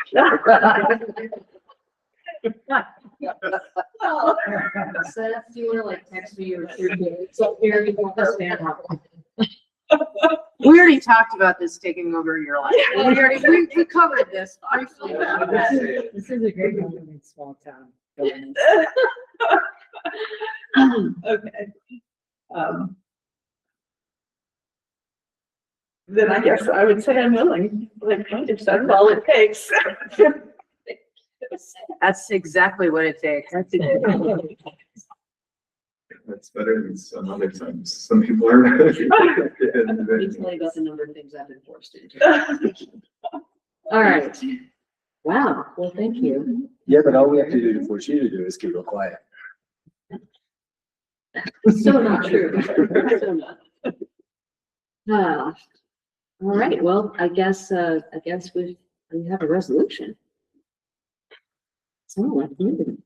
To approve it. I can go. Clark moves to approve the resolution number 3, series of 2026, a resolution of the City Council of the City of Leadville making appointments to the Leadville Lake County Regional Housing Authority Board, those appointments being Christian Luna Leal and Councilmember Gita Carey. Edward seconds. Roll call, please. Mayor Green, Yes. Mayor Pro Tem Clark, Yes. Councilmember Carey, Yes. Councilmember Edwards, Yes. Councilmember Thomas, Yes. Councilmember Dolan, Yes. Councilmember Grant. Yes. Very great conversation and discussion. Thank you. This is how it's And done. thank you very much. Thanks, Christian. Oh, yes, thank you very much, Christian. I can't tell you how excited I am to see the houses at the end of my street going in. It's like Are you neighbors. on third or sixth? Very excited. Okay, let's move on to public comments that bookend our meeting. Is there anyone in chambers who would like to give public comment? Yes, please. Need first flash. So we have, P and Zs of both the county and city dominated by realtors and builders. And I think it's a conflict of interest for, Councilmember Edwards to be on the county P and Z. Yes, irregular. And the rezoning proposition that came up with the focus from a city that was proposed at that joint meeting work session some time ago, focused on Eagle County as an example, and making that these 5-acre areas for people that have incomes of $250,000 or more, that's what they said. We're really losing perspective on that we need housing for middle-class people that are going to come here. And instead of these people working for 3 or 4 years or whatever term it is, and then leaving Leadville without any assets because they paid all that money for rent, I think that we should be striving intellectually and politically towards creating housing for them that would be deed restricted, that they would only incrementally gain a profit on whatever they put in there. And when they left here, they'd have a pocket full of money when they sold the place. And also the other deed restriction would be that they'd have to be residents here and they could not sublet it. So I think we need to be moving towards that instead of this, these profitable endeavors that realtors are going to make money off of, these $250,000 people coming in to buy places in these 5-acre lots. I think these 5-acre lots should be for affordable housing. Thank you. Thank you very much, Steve. Is there anyone else in chambers who would like to give comment?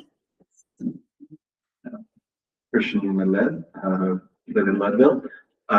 First and foremost, I want to congratulate you all who've been recently elected and re-elected to your positions. I look forward to working with you all because I'm going to be a very annoying constituent. We're going to be advocating very heavily and even less restricted to move forward for my policies. So just to give you a heads up, but I also wanted to offer you all, if anyone on the board, whether you've been there for a long time or not, and you're brand new, just reach out to me. I'm more than happy to have a conversation and talk over anything that you're allowed to talk over. Remember, you can't talk over quasi-judicial.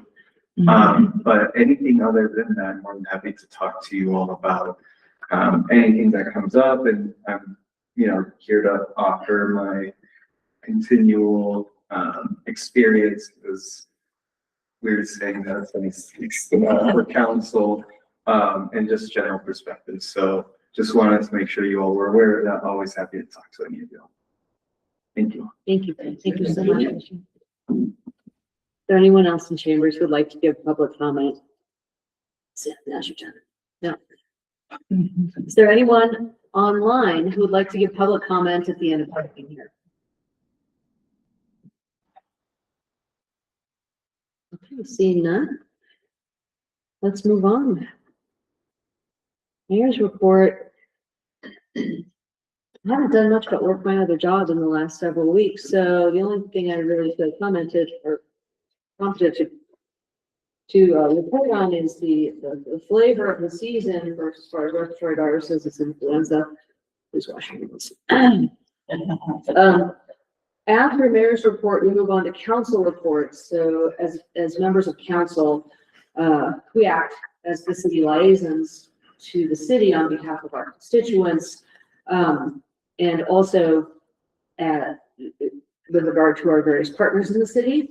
And so many of us attend outside events or partnership meetings. Like I have been attending the Parkville Water District and Leadville Lake County Sanitation meetings. I think Councilmember Thomas sometimes attends the library meetings, which unfortunately conflict with council. And then there's others. There's the school board, which would be an important partner to, I think, to have a city council person like attend sometimes and then report back. And then any of the nonprofits. It's really great. It's been really gratifying to go to these other meetings or these other events and just be a representative of the city. People get really excited to feel that, like they have a connection, they have somebody to report to, and then council can come back during council reports and say, here's what I attended, and here's what I observed, and here's what they had to say. It's been a very good, it's just been it's opened a lot of lines of communication that haven't necessarily been there so easily in the past. So I really just wanted to outline what council reports were for. We have sometimes in the past tended to veer into discussions with one another that on items that are not on any agenda, and that's not what council reports are for. They're really just for reporting what you've been out and observing and things that you would like to notify the rest of us about. There is and will be a mechanism in our new bylaws so that if there is an item you would like to put a discussion on, how to get that on the agenda would be during council reports, but that person would have to have a second council member also agree, yes, we'd like to see this item on the agenda for a discussion. And that if you bring that up in council reports and say, here's this thing that's important, and council member so-and-so agrees, and that person concurs, and then we can ask staff to put that on a future agenda. So I just kind of wanted to clarify what the scope of council reports should encase. And that's really all that I have to say. And also wash your hands. Council reports. On some of these, yeah. Good. So a few of the kind of spaces in the community that I participate in are childcare and youth out of school time activities. And I'm also doing some part-time work for the district. for the school consolidation project. And that's not with my city council hat on, but, I just wanted to speak to a few of those things. News came out yesterday that, the Trump administration is cutting a lot of childcare funding for Colorado and for other states.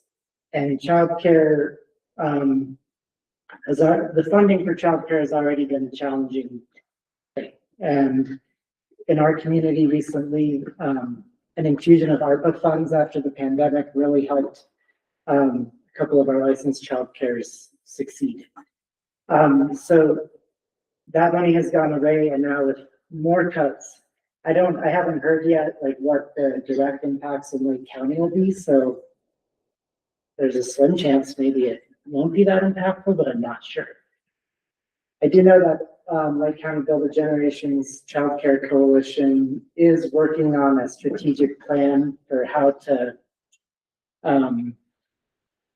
find sustainable funding support for early childhood care and education. And so I do think that for me, this highlights that finding local mechanisms to fund that will be more important than ever. Just to avoid the ups and downs of state and federal changes of administration and priorities. So I think just stay tuned on that, and I certainly will, but that would impact, drastic changes to that could impact our whole community and economy, and that would be complicated. Secondly, as a city council member, I do participate in the indoor recreation collaboration. That includes the county and PD Swims and school district, and we're looking at what are our indoor recreation assets, how are they being utilized, how are they maxed out? If not, what are ways we can maximize them more? And this does intersect with the property that we, the city, own, the Mayan Hall of Fame Event Center, that could serve as a space that could be for indoor recreation and gathering. And so I don't have big updates there, other than we did meet, and we continue to have our ongoing meetings. A lot of this came out of coordinating with the county when the county was pursuing feasibility of a new rec center. Simultaneously, the city was looking at the community center, and PD Swims was advocating for a pool. And so it was a way to get together and say, let's coordinate or at least stay tuned into what each other are doing. And then with the school consolidation, I'll just offer, if anyone would like to talk offline about that or has questions about what that project looks like, I'm happy to chat with anybody. Great, thank you. Yeah. Just an inquiry, but you also attended the CAST childcare? I did, yeah. Thank Committee you. or whatever they're called. Yeah. So CAST, for those who don't know, is the Colorado Association of Ski Towns, is that right? Yes. So, Yes. Yeah, so we're a member of CAST, and they have started a childcare coalition too, and I attended that along with Adam Ducharme, who's very involved in this planning, and Carly Saylor from Build a Generation. And so that was really a kickoff meeting. I think they're trying to assess, they haven't had a childcare focus in the past, so they're trying to assess how could they look at regional solutions or advocacy at the state level. I mean, all of this would be easier with the state or federal government. Changes there help us. It would be way easier than local changes, but pending those, we might need to hold them too. Thank you. Yeah. Are there other council reports? I've got a couple. The EDC is having their annual meeting on Monday, January 26th. Everyone's invited. No new board members will be seated that night. But the EDC, I serve on that board, for those of you that aren't aware. The EDC is really finally coming into its own in terms of the work that it's doing to support economic development in the community. They've been working really hard on creating this business concierge role which helps new businesses as they come in to understand who to talk to and in what order and what kind of requirements must be met in order to get a permit or a license or a new building, whatever the case may be. So I think that would be really helpful moving forward. And the EDC is also starting to grow into potentially more of an advocacy organization to really help new businesses and advocate for new businesses that meet what we're seeing in the comprehensive plan through the One Community Project. And there are a lot of organizations in our community that work on economic development, the Chamber, the EDC, tourism, Main Street, I'm sure I'm missing someone. But there is a plan to get those groups together in February, have a 3-day retreat, and in conjunction with the work that's being done on the comprehensive plan to figure out what the role is for each of these organizations going forward and make sure that there's collaboration and complementary work rather than everybody trying to stay in their own lane. So I'm pretty excited about what's happening in the world of economic development right now in the EDC. And that general meeting's on the 26th? 26th, Monday evening. Okay. I don't know, 6. Is that- It'll be pretty short. Yes. And it's gonna be at the EDC offices in the basement of the bank building. And I'd also like to take this opportunity to bring up a topic that I would like to see on the future agenda. I brought this up, I don't know, 2 or 3 months ago about the idea of the city creating an asset management plan, which I think is really important. We have so much property, requires so much maintenance. And I don't think we really have a comprehensive understanding of what those assets and corresponding complementary liabilities really look like. So I would like to see that be a discussion item sometime early in the new year. I second that. Yeah. Oh, good. Yes, ask and we shall receive. It's on the future agenda. I'll be your second person for that. Is it on 20? Can we, your agendas, I'm just looking at your next agenda. If it goes as I've just calculated, it's probably gonna go to 10 PM. So I think your agenda on the February 3rd is also really full because you're gonna consider the lifetime PUPs. I suggest that perhaps the discussion on that be February 17th or later. I thought it was on an agenda already. I had to move it. Oh, okay. I mean, unless, I really do not want planned meetings to go past 10 PM. I think everybody kind of loses their, after 4 hours.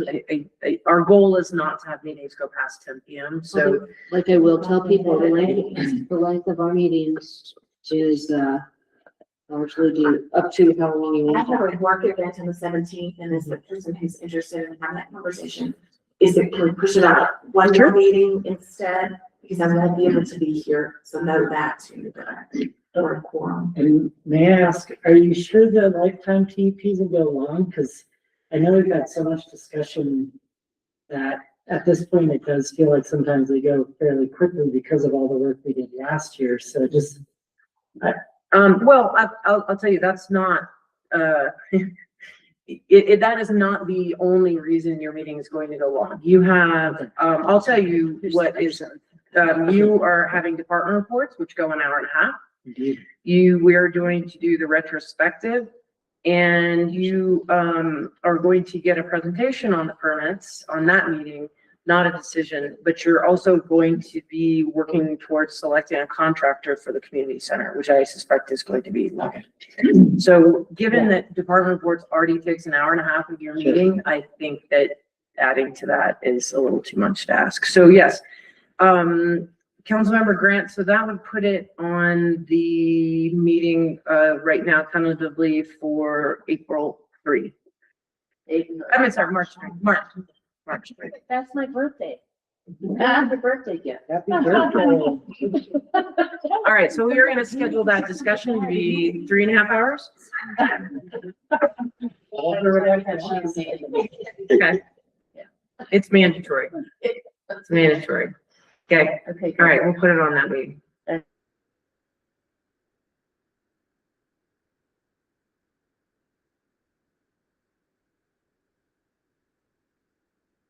You said one thing that could raise my concern. You said on the 17th that we are discussing a contractor for the community center. No, that is the meeting of January 20th. January 20th, you will, be hearing a presentation, from our project manager regarding selecting, the bidder from the request for proposals regarding the design and planning for the community center. So that is going to be a big presentation and, potentially a lot of material to look at. And that'll be on the feasibility of the operations, right? Not on actual. It's design and planning. We don't use the word feasibility anymore. It is. I guess you have words, right? Correct, and the design and planning is grant funded, so, well, not entirely, but correct, that is what we received the DOLA grant money for, is,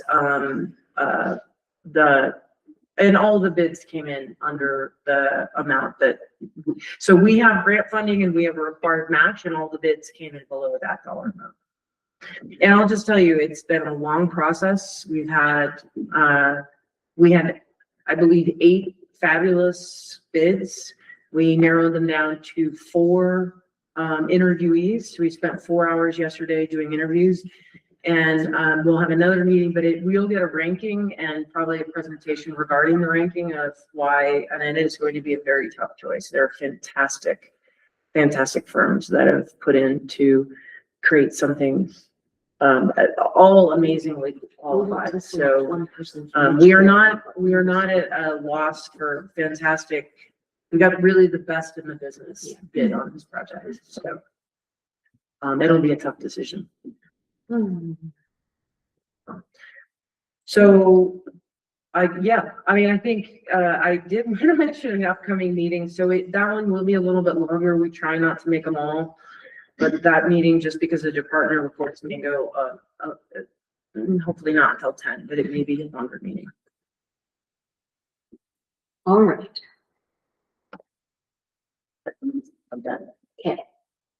Quick general question, when we were talking about the meetings going maybe up to 10 o'clock, is there a time where we have to make a motion to continue the meeting, not continue the meeting? In the new bylaw. In the new bylaw. Not currently. So not currently. I think what we learned a hard lesson of. Yes. I mean, I really wish I'd been in person for that meeting. I think there are ways to manage a meeting so that it doesn't go that long. And if we need to cut something off and continue it to another meeting, ideally our meetings, we plan an agenda so that it doesn't go past 10 o'clock. If it looks like it's headed that way, I think we need to take a breath and say, this looks like it may go long. What is the council's wish as far as what do you want to do? Do you want to stay past 10 o'clock, or do you want to agendize this for a future meeting? And I think the time limit for the bylaws that are coming for you, we'll have a 10 o'clock. Basically, if we're still going, we take a vote on, do you want to continue to 10:30? But, after that, we'll just table things and move them ahead. So we're not going to do the 12:30 a.m. thing ever again. Ever. Did you see Councilmember Bullock say, she's like, I did not know about that 12:30? I've had one. Yeah. Only one. They've been long like that. They're not effective. Yeah, I mean, and that's the other issue too, is that you have to know, so we have an agenda prep meeting the day of every day, before the council meeting to figure out what has to be decided on, what we'll do if things, need to be, moved along. But yeah, my first planning commission meeting for one city went to 1 a.m.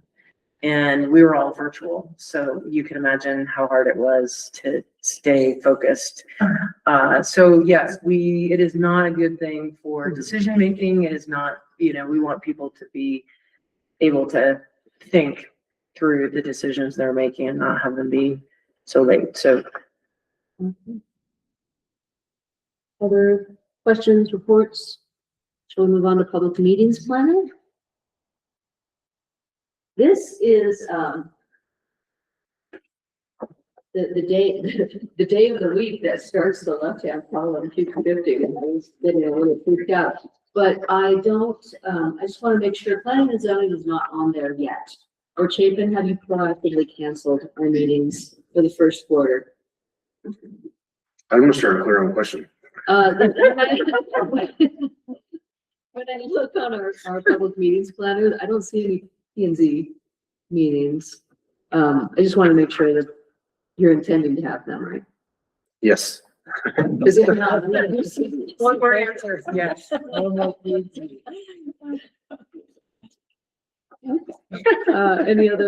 Anybody see anything that doesn't belong on there or that should belong on there? I think to further answer your question, now I understand we are in the process of putting all of our commission meetings on the calendar this week. Yeah. I was because I saw HPC, so I was like, oh. Yep. Okay. All right. We need to get the Laura off because that's one of those auto-populating things. And right now they're bespoke. So I just got my January, February, March schedule for my other job. So now I can look and say, okay, what are some days that we can have? And all the new council members know that they're members. Welcome to Laura. New council members to Leadville Urban Renewal Authority. I'll be automatic members. I'll send you some information on this. At this point, it is it's pretty small. Okay. Mostly, There are meetings then for that. there are meetings, and I think one of the things that American Flag had advocated for is just like piggybacking on right before our city council meetings, so we can come in like half an hour early and get through them, so. Yeah, otherwise they're always great to learn. Yeah, they're pretty. Only quarterly in this. All right, Nothing we're gonna tell you. I'll save the rest of this. All right, motion to adjourn. So moved. All right, at 7:59 PM. Yeah. Winner! Wait, no, it is. Yes, yo, boy. Right on the nose. Yes. All right.